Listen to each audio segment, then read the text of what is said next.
Em Rusciano and Michael Lucas. Hard-bodied, sweaty, hairy Italian man. This is Emsolation. My body did less great things, but it still did the job. He's a refined diva. I'm like a dumpster fire, batshit crazy diva, and he's a refined diva. Easily the trashiest thing Em has ever, and this is really saying something. You're in Emsolation. Stephanie was also an unpaid advisor to Melania. I think I could probably claim that status in your life. Hello, good morning, good afternoon, good evening, whenever you're listening to this episode of Emsolation. How you going? You good? I am good. I'm looking out over a sunny canopy of leaves from my study. It was 31 degrees in Melbourne yesterday, sweaty. Today it's a bit of a clear sunshine. I'm getting the windows cleaned. We have a lot of windows at our house today, so I've hired window cleaners. That's right. Professionals are coming, so of course the mad clean's on because I can't have people like inside my house. Oh my God. I'm talking about it later, but I helped my middle child, my 13-year-old daughter, clean her bedroom because I feel like they may have called the police if they had have gone inside Odette's bedroom. It did look like a crime scene in every way. So that got done yesterday over several hours. Today there'll be a zhuzh. And you know, when you're like, yes, this is how we always live. My house is always immaculately organised and smelling stunning. I don't know, I've just got this unrealistic. I just remember as a kid, whenever I always knew if we had company coming because my mum would be like frantically cleaning. Like I'd get home and I'd be like, oh, who's coming over? Straight away, because that's the only time our house got completely, it would look like a display home. And so that tradition of me feeling like my house has to look like a display home when people come over. Michael Lucas is still trying to catch me out with a messy house. He's like, I can't believe you live like this. I'm like, that's the point. We don't. There's two settings on my house. Complete dumpster fire or immaculate display home. And we swing violently between the two depending on my moods. You can imagine. So yes, the window cleaners are coming. Why did I tell the cleaning story? You know, I've been thinking a lot about trying to manage my energy because things have really started getting busy again, especially with work. And, you know, I've got to start thinking about writing next year's show. I'm trying to finish a book. I've got the podcast coming out. I'm doing a bunch of influencing, you know, a few new things coming up, which I think you'll enjoy. But I've found myself feeling really overwhelmed and exhausted on Friday. And then I know that we're coming into Christmas and I do all of Christmas, even though I have done stand-up shows on managing the mental load and making sure other family members help. I still do all of it. Because I think a part of me doesn't trust anyone else to get it done effectively. Do you know what I mean? So, oh my God, it was brought to my attention that I say, do you know what I mean, heaps, as one word, do you know what I mean? A woman sent it to me, it was so cute. She spelt it out, do you know what I mean? So now I'm self-conscious about it. And Michael says, to be fair, a lot. But I guess there were two things I wanted to say to you guys. First of all, I've started Dream Week. It's hectic. You know how I am on day 2 of my period. And if you're new to the podcast, hello, where have you been? And go and listen to the Period Preacher episode with Lucy Peach. It's not weird. If you guys are long-term listeners and you're up to date, you know, you're like, oh yeah, cool, she's in Dream Week. Got him. Just be easy with yourself. Eat that pizza. Two things I wanted to say. First of all, I realised that I'd kind of been expecting someone in my family to acknowledge all the effort I put into keeping us afloat during lockdown. So since March, basically, just, you know, hustling for work, keeping everyone's spirits up, making sure everyone had things to do, everyone was okay. And I realised that's not going to happen. It's not going to happen. It's not going to happen. So I wanted to say to you, if you were the sunshine engine house of your family or even just your flatmates or whatever, if you're the person, and you know if it was you, that did the heavy lifting during the pandemic, well done. I see you. Good job. They couldn't have done it without you. You deserve medals and a parade and a pony, but all you're going to get is this general thanks from a person on a podcast. It was once said to me, I can't remember who said it, you need to do things from love, not for love. So anything you do, any act of service you do for your family, it needs to be from love, not for love. But fuck it, sometimes I want love back. I'm only human. And then going into Christmas, and I'm more saying this out loud, so I'm saying it to myself. Pace yourself. Pace yourself going into seeing your family, going into the energy. Protect your energy is what, and that's my new kind of thing that I say to myself. How are you going to protect your energy today? Because not everyone deserves it. Do you know what I mean? You've only got so many fucks to give out. And then once you're out of them, it's done. Well, The Crown, the documentary The Crown, season 4, obviously hit Netflix yesterday. Very excited. You'll hear why I didn't get to watch much of it.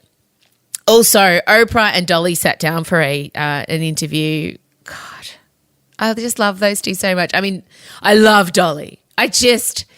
For me, Dolly's just everything that I hope to be in that. She's kind of a walking contradiction. She's a feminist but doesn't, really say it out loud, but she is. She's all about female empowerment but then has had all the plastic surgery to kind of look like this archetype male Barbie doll gaze. She's able to remain apolitical even though, people on the right would claim her, people on the left would claim her. She's just got this incredible, she's the most beloved, non-controversial, appeals to rednecks, to, white people, to black people, to gay people, to transgender people. She just crosses all boundaries. And I dream one day of being that kind of person, performer. I love her so much. And just to see her sit down with Oprah, Michael and I talk about that, but I just wanted to add that caveat of why I love Dolly so much, because she crosses boundaries, guys. She crosses boundaries. All right. Well, I'm going to go. This felt a bit weird. I remember waking up this morning going, I'm just going to say well done to anyone who feels like they were the backbone of the household during the pandemic, because no one said it to me. So I was like, well done, Em. You bloody did it. You became an influencer out of necessity. You felt a bit weird about it at first, but now you're embracing it, as all things. Well done, Em. All right, we're going to bring Michael in. Lots to get through. Lots to discuss. Here we go. Play the music.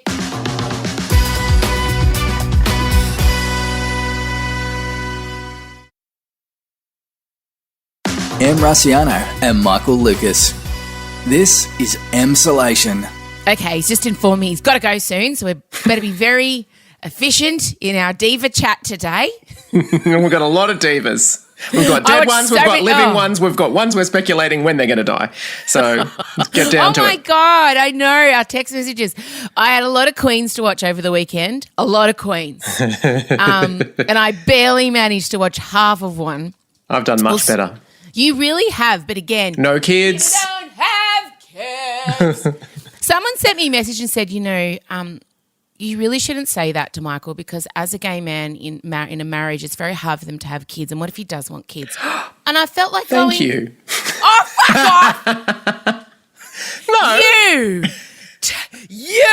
You turncoat. You guys at the moment are choosing not to because you're busy and you've got things in your life and you want to be able to, it's not and there's a global pandemic which makes, all sorts of options off the table. I take umbrage to anyone telling me how to treat my best friend in the whole world, who I know intimately every struggle, and we've talked about casting mothers for the eminent children. Yes. No, I know. I should let everyone know that when Em says anything like that, to say it has no effect on me whatsoever it's just her being funny. Thank you. It really is. Thank you, Michael. It is. She's pretty. When she wants to wound me, she knows how, and it's not that. It's not that. She's got other artillery she'd pull out. Oh God, you're the first. But I still appreciate that empathetic listener. Oh. As if Michael was crying to me every night, I just want a child. I just want a child. As if I'd be making that joke. That's the whole point. Anyway, that's out of the way. Let's start with breaking news in Adelaide. Yeah, what's going on? 17 cases. So it's come out of hotel quarantine. They're almost 100% sure. And it's busted out and it's hit this big extended family and it's gone to 17 cases. 90 people are in isolation. And because they're all in most of them are in the one extended family, you'd assume that maybe there are other cases that they're going to find. But... Oh, that's really... Lucy Gransby, right-hand woman, currently on maternity leave. Her husband filmed her reacting to the announcement that they were opening the South Australian borders last week. She was crying because she is 36 weeks pregnant or something crazy. Her mum lives in Adelaide and hasn't seen her pregnant. Her mum booked a flight that the moment the borders opened. Then she was on the news, on the Adelaide news, crying again, saying how excited she was the borders are opening. And now this. I know. I mean, this is obviously what we're going to have to be prepared to work with and live with over the next, until at least like April, May next year, until the vaccine starts to roll out. But even then, I mean, it's not like the vaccine will get everyone instantly. For basically, this is going to be locked in for 2021, that there's going to be these little flare-ups, and also more people have got to come home to Australia, so there's going to be more COVID cases coming back. And I think it kind of proves that as much as, I mean, let's not forget that there are infected staff in Sydney as well. It didn't cause an outbreak, thank God, but there were. And now Adelaide's had one. I mean, you can be, not that systems probably can't be better, but it's so infectious and so easy when you're getting that many people in hotel quarantine that get sick. I mean... So I don't understand. How did it bust out?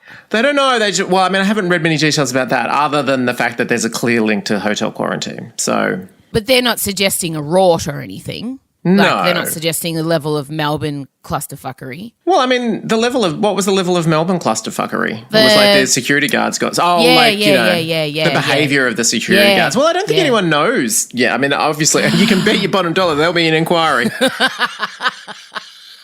But I did turn the mics on to Michael chanting, "Shut the borders." So for anyone worried about little poor delicate Michael copying it from M, childless Michael, poor childless Michael. For listeners, this is how she wounds me. Now she's doing it with intent. No, I was saying it semi-ironically. Isn't it strange how quickly you can go from wandering around saying, we are the only state that never shut our borders, and then this has happened, you're instantly like, shut the borders.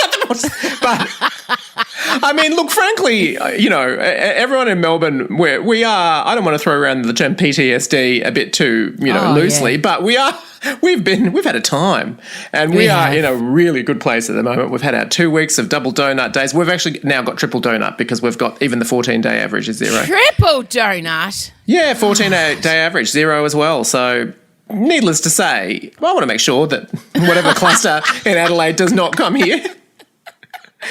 I also really want Lucy to have her mother with her at the birth, obviously. So I'm torn, but not that torn. Poor Lucy. Not that torn. And we did see Dan's approval ratings up over 80% with young people over the weekend.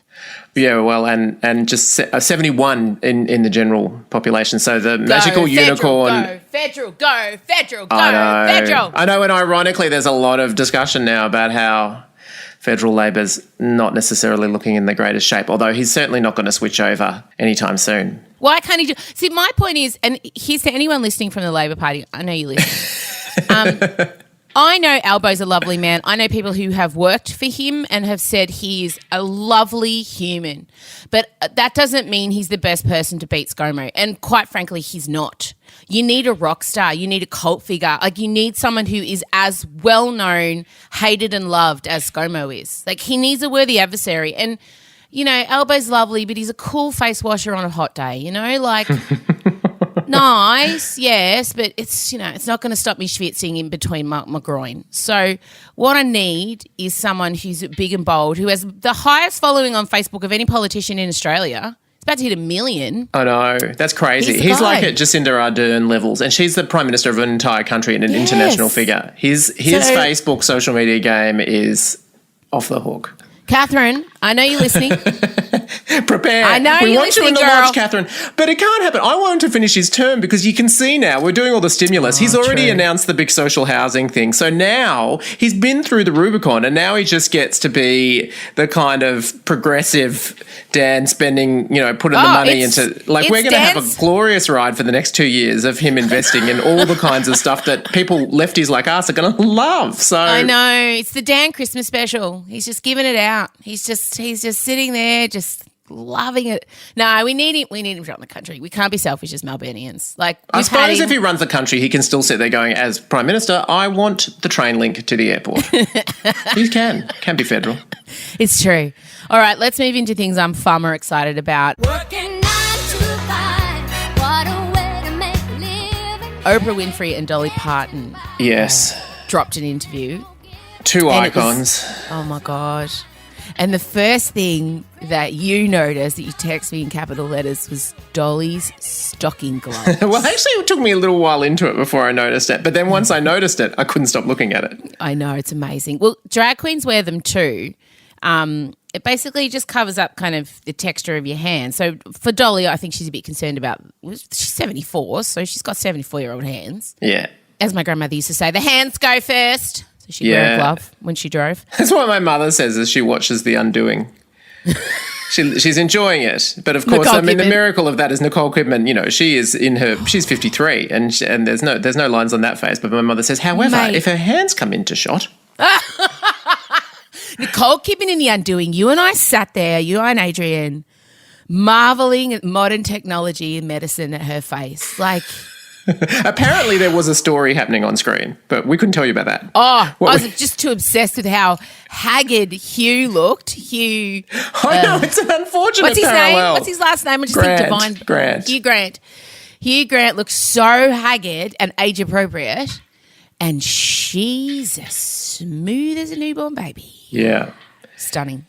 But so the dolly gloves, what I'm confused about is the fingernails come out. How do you achieve that? Is it like open holes at the end of every finger? With my drag queen friends who wear them, the nails are built in. So like they're almost like a stocking nail that's got that they're talony, so they're padded. Oh. But Dolly definitely had I suggest that her whole hand is covered in the stocking and they stick the fake nail on top of the stocking. Okay. Yeah. But Jesus. her whole body is stockinged. Like even her, I checked her feet are stockinged. Like, and I remember that there's a line in Still Magnolias where she says, "This house hasn't left without lacquer on these thighs." Like, I think that applies to Dolly her whole life. Yeah. But I mean, it doesn't sound, with nails stuck on the outside, I mean, you wouldn't want her to suddenly have to do something technical. Like, you wouldn't want Dolly to suddenly have to do a Henry Cavill building of a computer or something like that, because I'm imagining those gloves are not going to give you the dexterity and the precision that you need. No, she wasn't gonna, pull out a guitar. But what I did love is she did just kind of launch into a bit of a song she'd written during coronavirus. Oh. It was just talking, and then all of a sudden, oh my God, we're in a song. Oprah had this look on her face the whole time. Confused grandmother trying to figure out Skype on her iPad. It's quite a specific look. Did you see her constantly kind of squinting and looking to the side to check? Oh, yeah. She looked confused the whole interview, but not because of Dolly, because they were doing like a virtual thing, obviously because coronavirus is at record levels now, and those two are well in the category of elderly women. Oh, Oprah, not so much. She's 60, I guess. Yeah, that's enough. Well, she's a solid 15 years younger or something. But anyway, yeah. Okay, yeah, sure. But I mean, they're still in the we've category. all seen Oprah's. I mean, she's taken isolation. She made Gail spend 2 weeks in the guest house. Mind you, the guest house looked like it was palatial. She put it on her Instagram when Gail was finally allowed to visit. Oprah's 66. I marked her down. I said she was. Said she was 60. Thank You're you. right. Okay, 8 years difference. Wow, she's doing well, I reckon, Oprah. Yeah, she looks good. She does have excellent lighting. She's good with her lighting person is legendary, truly. What was your favourite part of the interview? Oh, look, I did really appreciate her bursting into song every once in a while. I always appreciate when she's upfront about her plastic surgery and when she's... Oh, that was amazing. actively saying, I look as young as my cosmetic surgeon allows me to look. I'll be 90, I'll still have the wigs and the lighting. Yeah, I bet you will. I don't think about my life in terms of numbers. First of all, I ain't never going to be old because I ain't got time to be old. I can't stop long enough to grow old. I'm just going to be the best I can be at whatever age I am. And I bet you I won't look much different when I'm 95 if I live that long, because I'm like the Gabor sisters. I'm going to look like a cartoon. I'll have on the makeup. I'll look as young as my plastic surgeons will allow me. That's the best line ever from her. Dolly, how long does it take you to do your hair? I don't know, darling. I'm not there when they do it. Thank you, Dolly. Is it the biggest thing for me that would be the impediment? I mean, I don't foresee myself going down the Dolly path of looking that way when I'm that old. But it just seems like it would be hot because you've got gloves on and wigs are hot. Like when I've ever had to wear a wig for, say, a Halloween costume, I'm sweating. Yep. 100%. Oh, 100%. But she's a tiny little thing. So I don't imagine, I feel like she'd be cold a lot because there's not a scrap of fat on her. She's teensy-weensy. So I think it would be quite comforting. I feel like she would feel quite, like I worry she'd be brittle-boned Okay. She's such a little bird. So I think it'll be like wearing a wetsuit around. Like when we saw Cher, she had a full body stocking on and then a bikini over the top. Like a wetsuit. Flesh-coloured wetsuit. Well, that's the route I'm planning on going this summer. Because we were going to go bather shopping. I said to the girls, can someone just look up a nude neck-to-knee weddy with bathers painted on? Because that's how I'm feeling about I bet you it exists. So what you need is almost those novelty aprons that people wear that have got like the woman in a bikini painted on the inside of the apron. Yes, You need that, exactly but sort of in that. wetsuit form. No, I did go bather shopping the other day. So I, of course, removed all my body hair. I fake tanned 2 days earlier. Right. Because I knew what was coming. I went to like Swimwear Galore or something like that.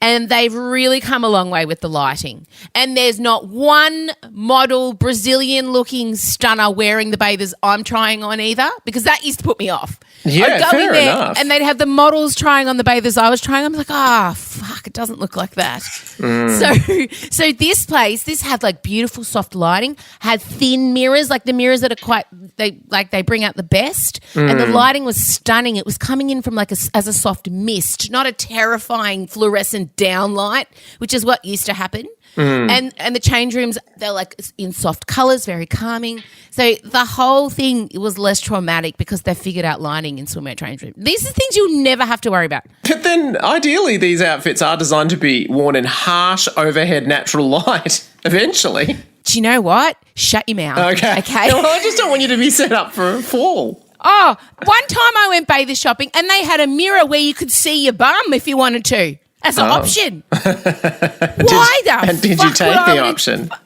No, that's Pandora's box. I already worry about the shit I can see. Do I need to be worrying about the stuff that's behind me? Do I need that kind of stress in my life? I felt like smashing it. I felt like taking off my heel and smashing the middle of it. I wish you had. Oh, my God. Imagine offering women a back view. No, thank you, please, Satan. So, yeah, you're right that I do have to go out into harsh lighting, but I have to, like, if they put daylight lighting in change rooms, they wouldn't sell a pair of bathers. Yeah. So it's just something as a woman, you know. Let's just get them on in the change room. Oh, my God, they look fine. Okay, I'll just open my eyes for a second. Yep, great. Look at me. Okay, terrific. Yep, that's all tucked in. I'll take them. And then that's it. Oh, man, it's such a process. You've got to hold that image of yourself in the change room mirror for every time you put them on. That's what I look like. You know what I mean? Whereas for me, for the past decade, every pair of bathers I've bought, it's been because I've gone to the swimming pool, realised I've forgotten to bring my bathers, asked what they have, and just got whatever Speedo thing, little blackboard shorty sort of little thing they've got in a medium, and that's it. That's all I do. Oh, God, it's so Double standards. I know. It's a thing. How do we even get here? Oh, my God. Well, Dolly, patriarchy, that's a good segue to, let's talk about the royal family. Okay. Oh, yeah, you can watch Dolly and Oprah on Apple TV, Apple Plus. Yes, the documentary The Crown.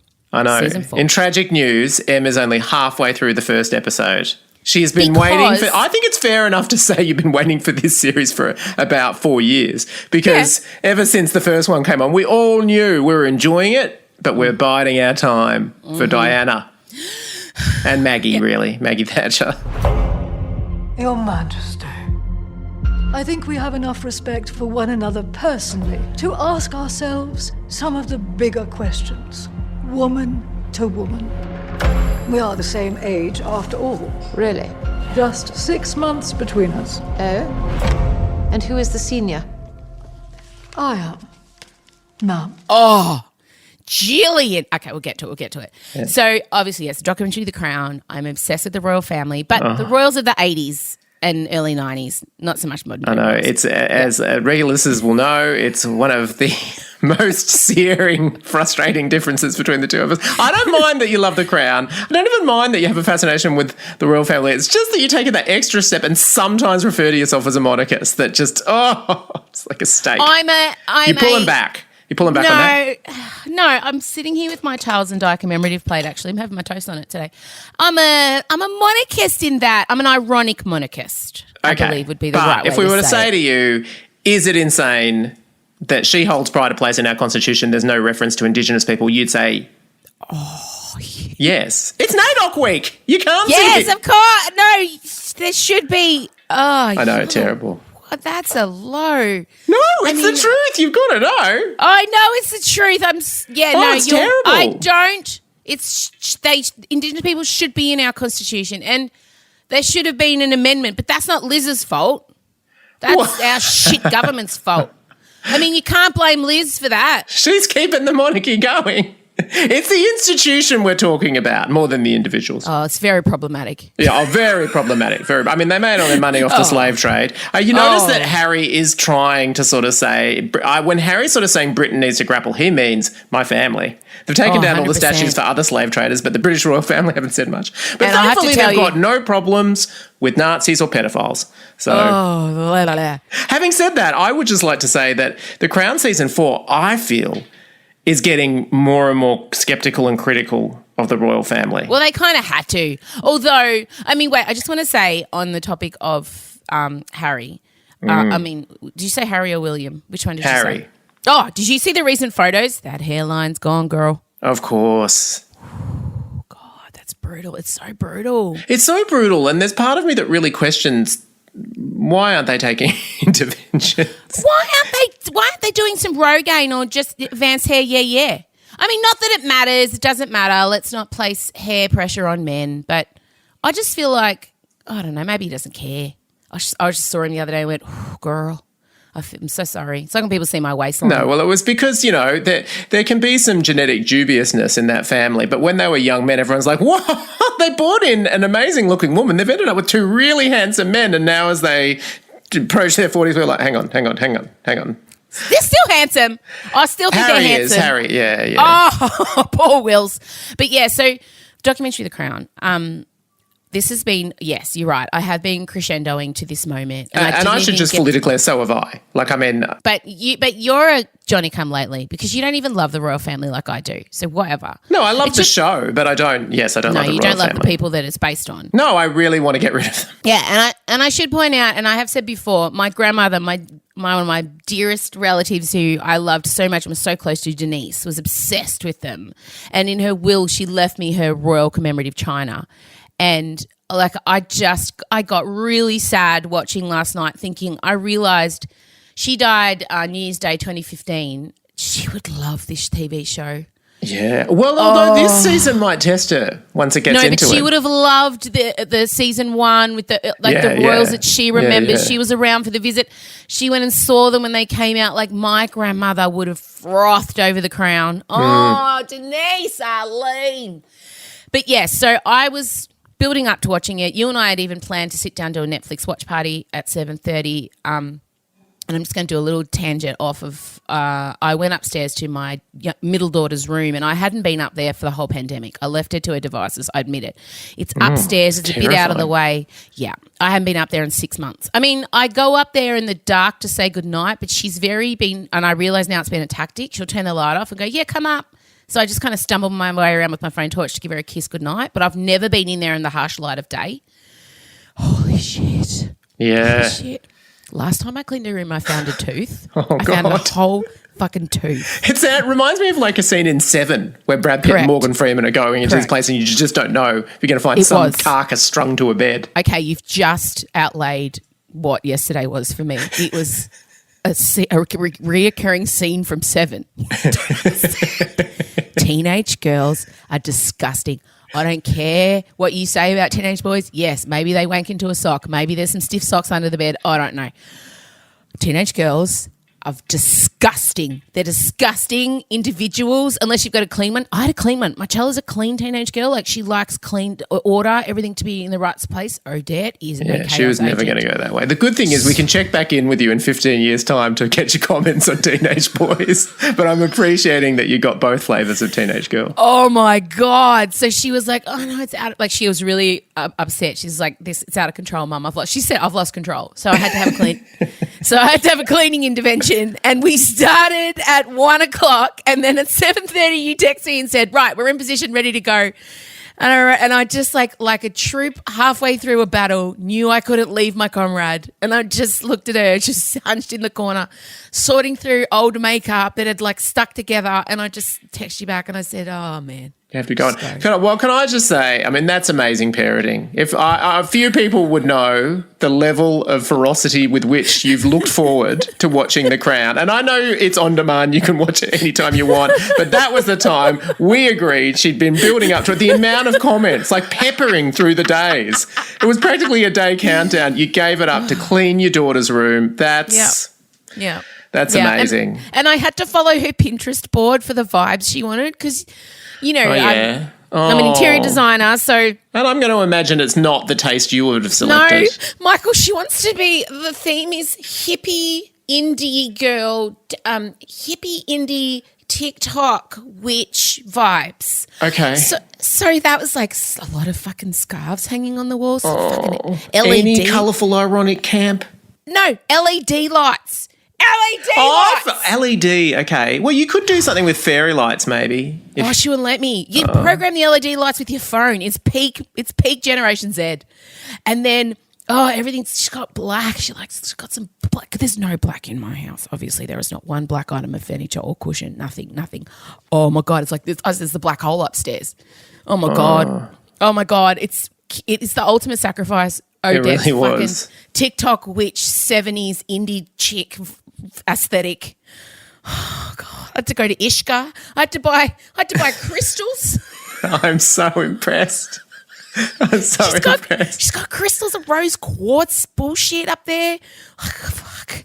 There's tie-dye in my house, not on my body. Oh, anyway, so you are having to just step away from everything you love and dive into everything you hate selflessly. Thank you for acknowledging. But I finally sat down last night. Oh, my God. Let's just do, first of all, Gillian Anderson. Yeah, amazing. I mean, it's a masterclass. I want a masterclass on Facebook immediately. She's become Thatcher. My goal is to change this country from being dependent to self-reliant, and I think in that I am succeeding. Joblessness, recession, crises. It's a dangerous game to make enemies left, right, and centre. Not if one is comfortable with having enemies.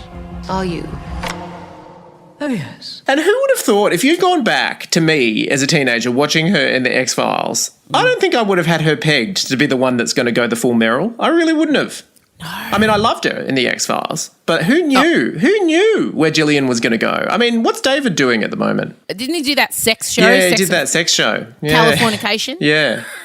But I mean, she's all over the place. She's in sex education, you know, she's doing this, she's on stage. I am hanging for season 3 of Sex Education. I love that show. I think it's one of my favourite shows to come out in the last 5 years. Continue, yeah.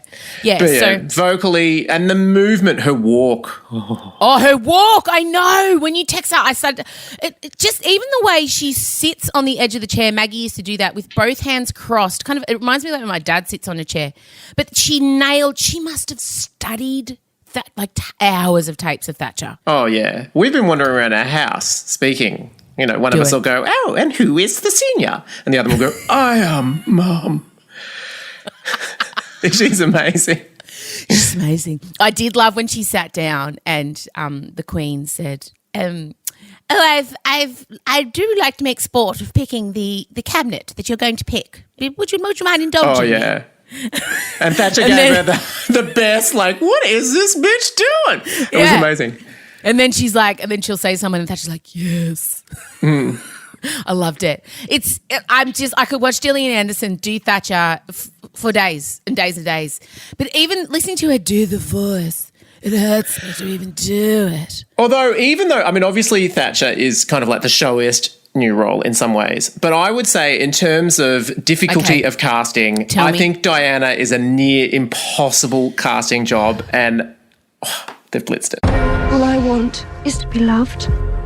It's all any of us want from you.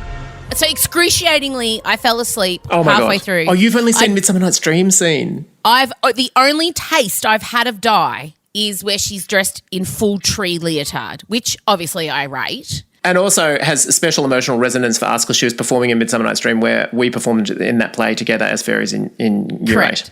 So basically, we are Princess Di. We always felt connected, guys. In case you couldn't break that down. So tell me, so when did we first see her in episode 1? What as proper Di? Oh, you just get a little bit of her. Oh no! Now, see, I did a bit of a binge last night. I'm 3 episodes through. She comes and sees him at a bit of a fair and is very empathetically commiserates with him about a dead family member. And then finally he decides to take her out on a date. Oh, you've got a hell of a ride. But all I'll say is that episode 3 is like a full-on hardcore die episode. It's like about, the proposal and then, fashion. But also we go into the bulimia. We're going to what was propelling her there. Okay, are you ready? You know what else is in episode 3? I don't think I'm giving anything away by saying this. She has lunch with Camilla. What? Yeah, which was true. It was a well-known thing that happened. Camilla took her out to lunch. But also just the insanity of the way she was treated, that she barely knew Charles. They're engaged. Then he jets off for 6 weeks of an international tour. He's calling Camilla every day. He's not speaking to her. And she's there. She doesn't have her friends around her. She's alone in this palace just waiting for this wedding to happen. And firstly, the actress obviously has a physical resemblance and has got the voice and everything down pat, but she has some of that sort of bewitching Di quality of being shy, but at the same time having that kind of star quality. And and interestingly, I was wondering where the show was going to place it. Like, how much are they going to present Di? She's still that sort of ambiguous figure of to what extent was she innocent and naive and to what extent, did she at times know exactly what she was doing and all that sort of stuff. But you feel immense sympathy for her, immense in those episodes. I don't know where the show's going to go after that. But it does make you kind of hate the royal family. In time, she will give up her fight and bend, as they all do. And if she doesn't bend, what then? She will break.